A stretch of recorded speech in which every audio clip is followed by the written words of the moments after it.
الحمد للہ وکفا والصلاة والسلام علی اشرف الانبیاء اما بعد فاعوذ باللہ من الشیطان الرجیم بسم اللہ الرحمن الرحیم یوم لا ينفع مال ولا بنون الا من اتی اللہ بقلب سلیم صدق اللہ مولانا العظیم وبلغنا رسولہ النبی الکریم الامین۔ معزز و محتشم سامعین و سامعات، انسان کی زندگی میں 3 دن بڑے ہی اہمیت کے حامل ہوتے ہیں۔ پہلا وہ دن جب وہ اس دنیا میں آتا ہے، یعنی اس کی پیدائش کا دن، اور دوسرا وہ دن جب وہ اس دنیا سے جاتا ہے، یعنی اس کی وفات کا دن، اور تیسرا وہ دن جب وہ اللہ رب العزت کے حضور حساب و کتاب کے لیے کھڑا ہوگا، یعنی قیامت کا دن۔ تو جو آیہ کریمہ آپ حضرات کے سامنے پڑھنے کا شرف حاصل کیا ہے، اس میں خالق کائنات نے اسی تیسرے دن یعنی قیامت کا ذکر فرمایا۔ تو عزیزان مکرم، اللہ رب العزت نے قرآن کریم کے اندر ایک اور مقام پہ اسی قیامت کے دن کو یوم التغابن کہہ کے فرمایا۔ تغابن کا مطلب ہے فیصلے کا دن، یعنی کھرے اور کھوٹے کی پہچان کا دن، فتح اور شکست کا دن، ناپ اور تول کا دن۔ اس دن انسان یا تو زندگی کی بازی جیت جائے گا یا پھر انسان زندگی کی بازی ہار جائے گا۔ تو اسی دن کے بارے میں خالق کائنات نے ارشاد فرمایا، یوم لا ینفع مال ولا بنون۔ اس دن نہ تو انسان کی مال و دولت اس کے کام آئے گا اور نہ ہی اس کے بیٹے کام آئیں گے۔ تو اب سوال یہ پیدا ہوتا ہے کہ اللہ رب العزت نے قیامت کا ذکر کرتے ہوئے ان 2 چیزوں کو خاص کر کیوں ذکر فرمایا؟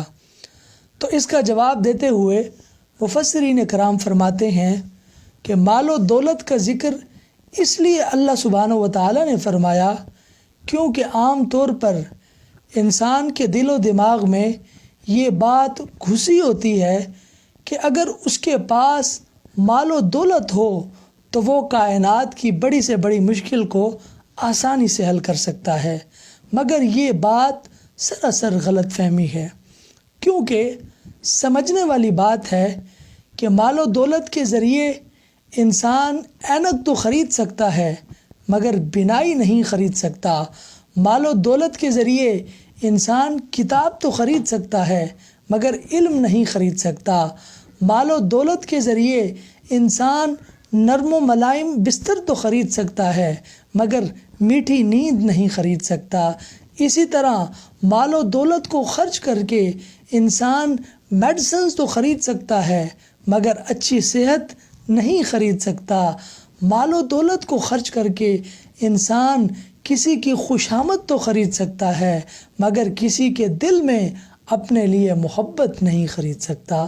تو عزیزان مکرم، ثابت ہوا کہ مال و دولت کو خرچ کر کے انسان اس دنیا کی بھی بڑی مشکل کو حل نہیں کر سکتا، تو کل قیامت کی جو سب سے بڑی مشکل ہوگی اس کو کیسے حل کر سکے گا؟ تو عزیزان مکرم، بیٹوں کا ذکر اللہ رب العزت نے اس لیے فرمایا کیونکہ عام طور پر جس انسان کے کئی بیٹے ہوں، جوان العمر ہوں اور اچھے عہدوں پر فائز المرام ہوں، تو اس کے وہم و گمان میں یہ بات ہمیشہ ہوتی ہے کہ اگر اسے کوئی بھی مشکل یا پریشانی پیش آئی تو وہ فلاں بیٹے سے کہے گا تو وہ اس کا کام نکلوا دے گا۔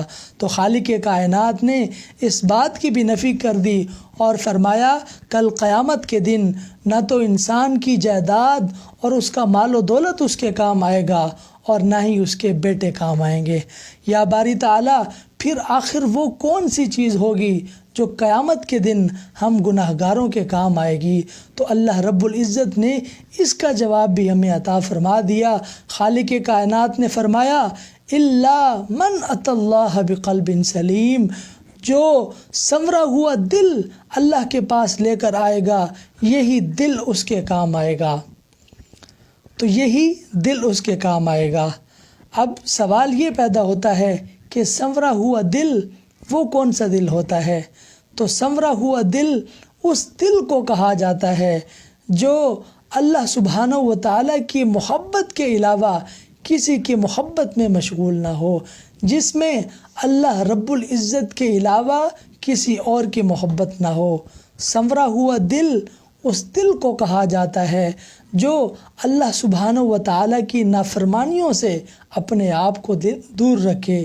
قلب سلیم اس دل کو کہا جاتا ہے جو اللہ سبحانہ و تعالیٰ کے حکموں اور پیارے آقا کریم علیہ الصلاۃ والتسلیم کے طریقوں کے مطابق زندگی بسر کرتا ہو۔ عزیزان مکرم، حدیث پاک کا مفہوم ہے، سرکار دو عالم صلی اللہ علیہ وسلم نے ارشاد فرمایا کہ جب کوئی انسان گناہ کرتا ہے تو اس کے دل پہ ایک سیاہ دھبا لگ جاتا ہے۔ اگر وہ توبہ کر لے تو وہ دھبا مٹ جاتا ہے۔ اگر دوبارہ گناہ کرے، گناہ کرتے کرتے حالت یہاں تک ہو جاتی ہے کہ اس کا دل پورا کا پورا سیاہ ہو جاتا ہے، اب ایسے دل کو سنوارنے کی ضرورت ہوتی ہے۔ اب ایسے دل کو ضرورت ہوتی ہے کہ اس پر توجہ دی جائے۔ تو عزیزان مکرم، اسی طرح ایک اور مقام پہ سرکار دو عالم علیہ الصلاۃ والتسلیم نے ارشاد فرمایا کہ ان فی جسد بنی آدم لمضغۃ، کہ بنی آدم کے جسم میں ایک گوشت کا لوتھڑا ہے، فَإِذَا فَسَدَتْ فَسَدَ الْجَسَدُ كُلُّهُ، جب وہ بگڑتا ہے تو جسم کے اعمال بگڑ جاتے ہیں۔ وَإِذَا صَلَحَتْ صَلَحَ الْجَسَدُ كُلُّهُ، فرمایا جب وہ سنورتا ہے تو پورے جسم کے اعمال سنور جاتے ہیں۔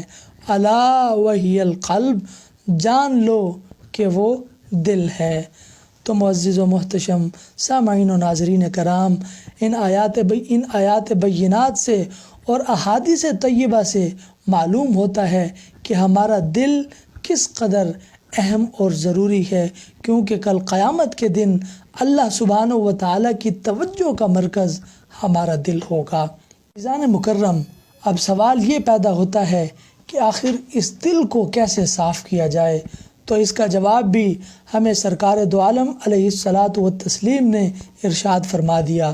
فرمایا لِكُلِّ شَيْءٍ سِقَالَةٌ، ہر چیز کو سنوارنے کا ایک آلہ ہوتا ہے، ہر چیز کی ایک پالش ہوتی ہے۔ وَسِقَالَةُ الْقُلُوبِ ذِكْرُ اللّہ، اور دلوں کی پالش اللہ تعالیٰ کی یاد ہے۔ تو عزیزان مکرم، جتنا زیادہ ہم اللہ سبحانہ و تعالیٰ کو یاد کریں گے، اس کا ذکر کریں گے، اتنا ہی زیادہ ہم اس کے قریب تر ہوتے چلے جائیں گے، اور اتنا ہی زیادہ اس کی محبت ہمارے دلوں میں آئے گی، اور دنیا کی محبت اتنی زیادہ ہمارے دلوں سے نکلتی چلی جائے گی۔ تو آخر میں دعا گو ہیں کہ خالق کائنات ہمارے دلوں کو پاک اور صاف فرمائے، اور ہمیں اپنے حکموں اور آقا کریم صلی اللہ علیہ وسلم کے طریقوں کے مطابق زندگی گزارنے کی توفیق عطا فرمائے۔ وآخر دعوانا ان الحمد للہ رب العالمین۔